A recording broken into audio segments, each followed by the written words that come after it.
Hey viewers, welcome to this video on NS3. So in previous video we have discussed about the very interesting doubt which was asked by @procoder, and I don't know the exact name, but this is the doubt about TCP congestion control variants. So I suggest that you should definitely check out that video if you haven't, because that's a very interesting doubt that also amazed me a little bit.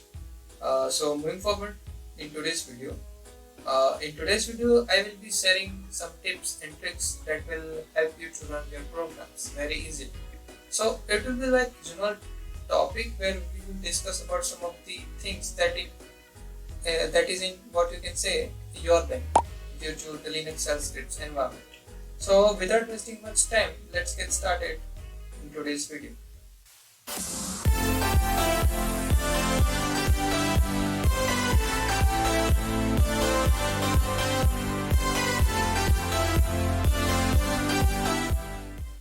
So the first thing which is very important is to use the command line arguments. So let me just open the file which we was using to what you can say generate TCP congestion control variants, right? Right. So basically this is the modified one. This is not the actual fake.cc file, but this is the file which is through which we were generating lots of graphs in later on videos, or you can say the past videos that you see. So the thing is to use command line argument. For that, here are the command line arguments. And for that, NS3 has provided a separate class which is namely itself command line, as you can see over here, right? Which can actually help you to in a lot, or you can say which can actually help you a lot to change and alter some of the parameters which can directly affect the simulations.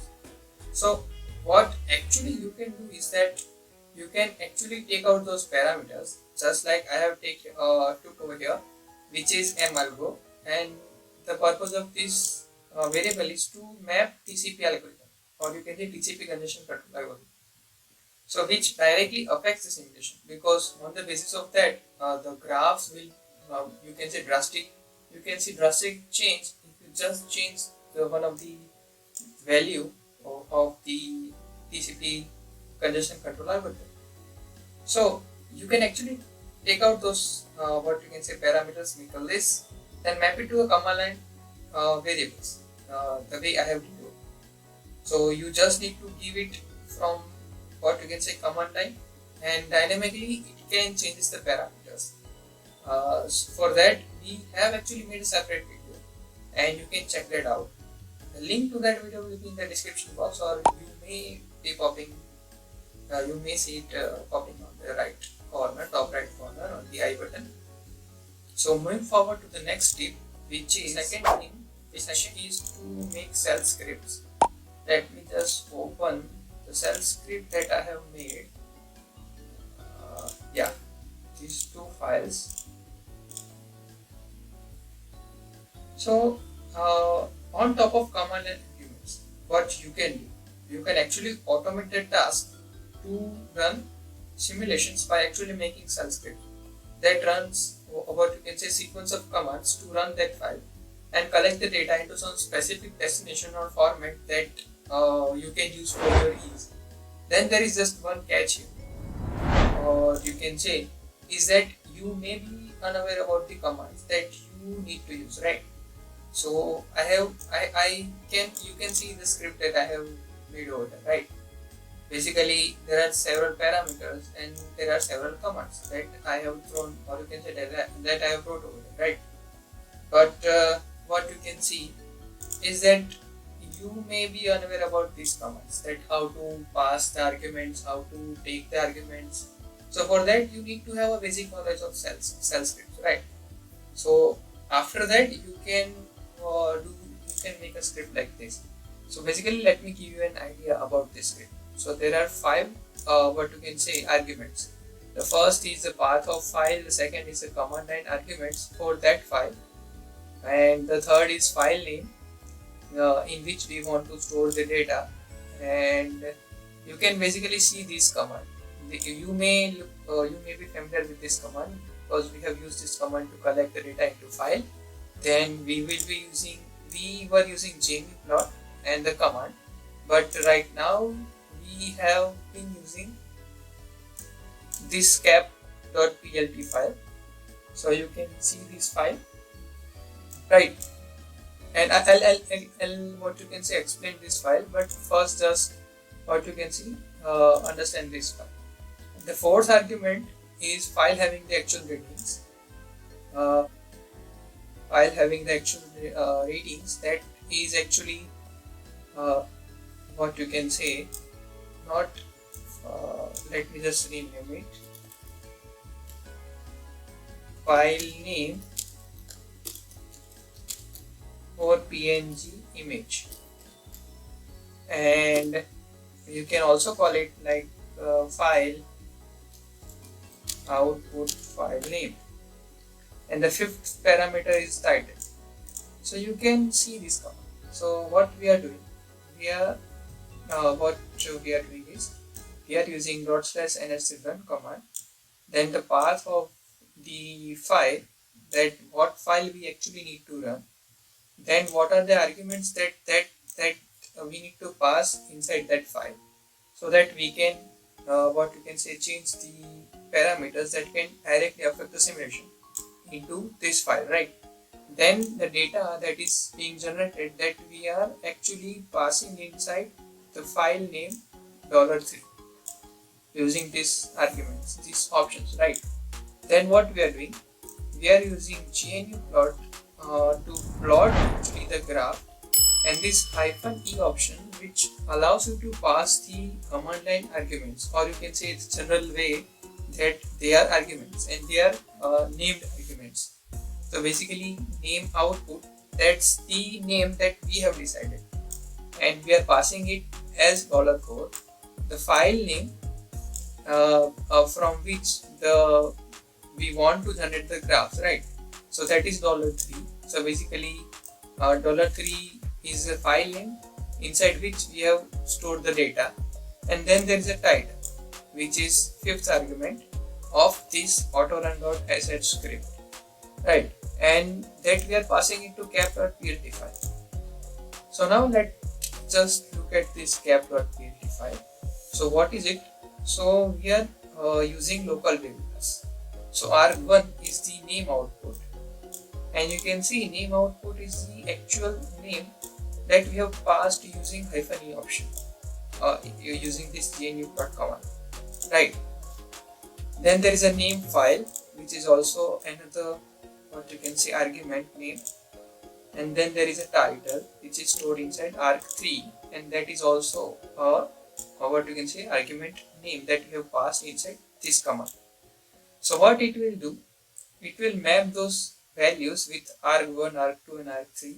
Then we are just setting what you can say png size, then argument output, so the file name that will be stored, or you can say the .png file name. Then we are plotting from the file name using one column to title, and title is argument 3 with lines point, and then we are just executing.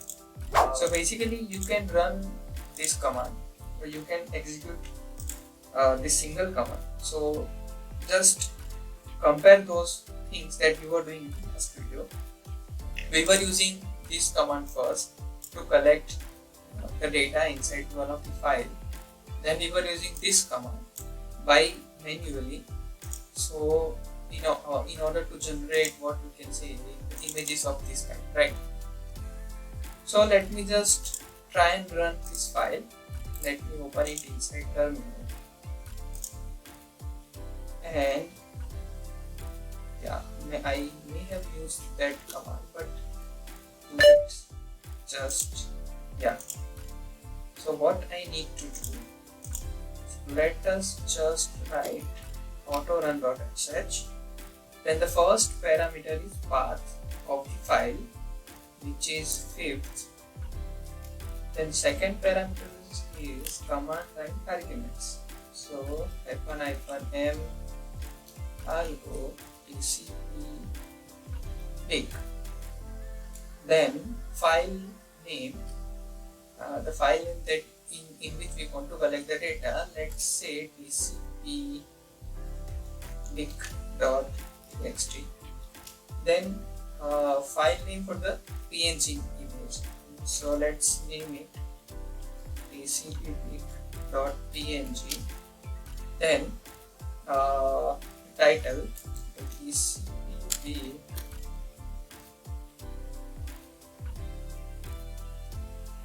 congestion window, and we need to actually enclose this into books. So let's just run this file. Yeah, you can see the file has been executed successfully, and you may see this image over here. Fully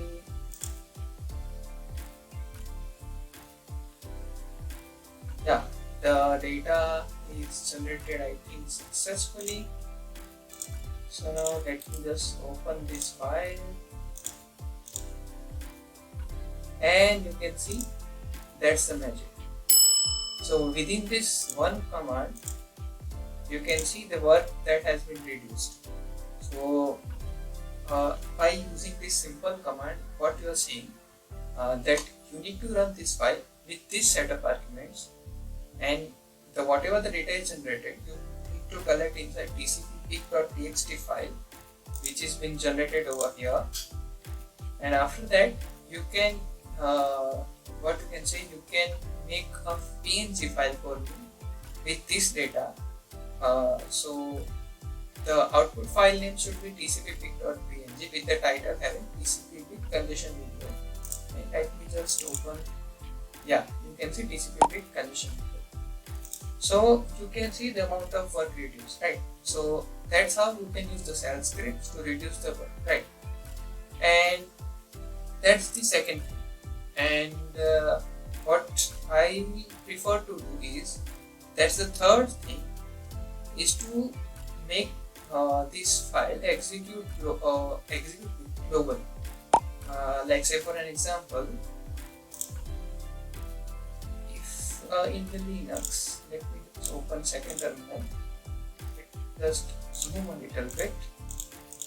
Yeah, so if you just echo $path variable, so you can see this set of paths: user local sbin, user local bin, user sbin, user bin, then sbin, then bin, then user game, and these all are the paths from where if there is some kind of executable files, or you can say them some files are there which is having executable rights, right, inside these locations that mentioned over here, right? So they can be, what you can say, they are executable globally, just like this ls. This ls is what you can say executable file which is inside bin folder. So let me just go inside bin folder. So and just we need to type cd use the bin, and if we just ls, so there are several list of files: edmgh, ijk, and L is over there. Yeah, you can see ls. So ls is actually what you can say executable file. There are several other files also. There may be a cat command also, executable of cat. Yeah, you can see cat. There may be executable file for the GNU plot also, ECDF and genome, just ls minus l, gre, and GNU. So you can see GNU plot and GNU plot qt. So these are executable files. So what we can do is, we can make one script. Let's say one script I have actually mentioned, or you can say already put it over here, which is, let me just see if it is there or not. Grab test h. Yeah, so you can see this is a file that I have created. Let me just open it. Vim. So you can see this is just a command ls -l and dot slash. So that's the file, and let me just exit, and you can see this file is having executable rights, right? X is in the user group and the group and what you can say others, right? So now let me just come over here. So you can see we are inside NS3 and if we write test n, which is the file name inside user group, right? So that can actually list, or you can say actually execute ls -l command inside this directory. So that's the beauty of what you can say bin folder. Or what you can do, you can actually make some kind of folder. Let's say we make one folder which is script, right? And inside this we can put these files, right? We can put the scripts, and after that what we just need to do, we can edit this $path variable, and we can put one folder, this scripts folder, inside over here. We can add it to $path variable, right? And if we do that, then after what will happen? If we put some files over here, if we put some scripts over here, then it will be able to execute globally, right?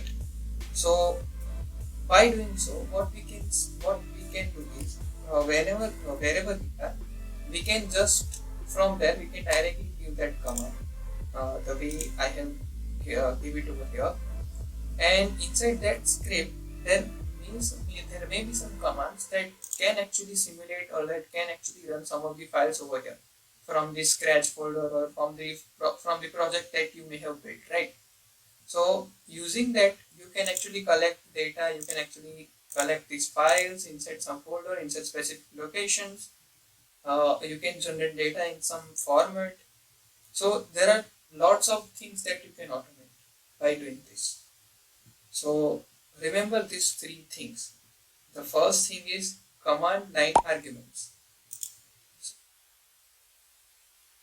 First thing is to learn how to use command line arguments, and then second thing is to learn how to use scripts, right? And the third thing is to learn that how we can use those, how we can make those scripts run globally from this, what you can say, bin folder, right? So we can put those scripts inside bin folder, or we can add a path to the $path variable, and then after we can execute scripts from anywhere, from any locations, and we can run our projects. So that's a very simple demo of the automation that we can perform, because it's Linux and there is a shell scripts available for our ease.